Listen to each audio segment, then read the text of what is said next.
That being the case, the worst case of possession that I ever had was a woman who asked for the gift of tongues and she got it. There are three kinds of gifts. When you talk about tongues, there's three kinds.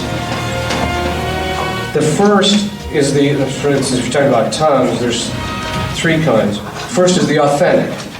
And in Scripture, we see it playing itself out. There's two kinds. The first is the person speaks their language, so you have language A, but the other person hears language B.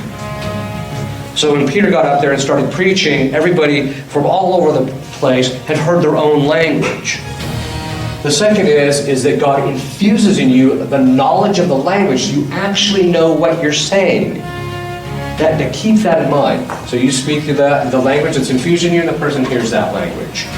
So in the case of Philip, when he goes to see the eunuch, God gives him the gift of tongues so that he can actually go and actually evangelize the eunuch. Okay. Now, what is that? Why is this the case? The reason it's the case that you actually know what you're saying is because God, St. Thomas says, there's a principle. God always uses an instrument according to the nature of an instrument, the nature of that instrument. We are intelligent creatures.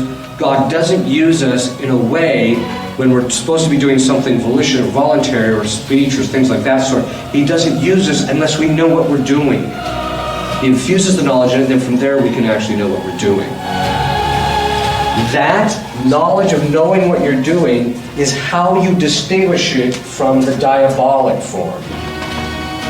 The diabolic form is there's a speech pattern, an authentic pattern of speech. There's speech coming out, language coming out of the person's mouth, and they don't know what they're saying. That's what I talked about earlier.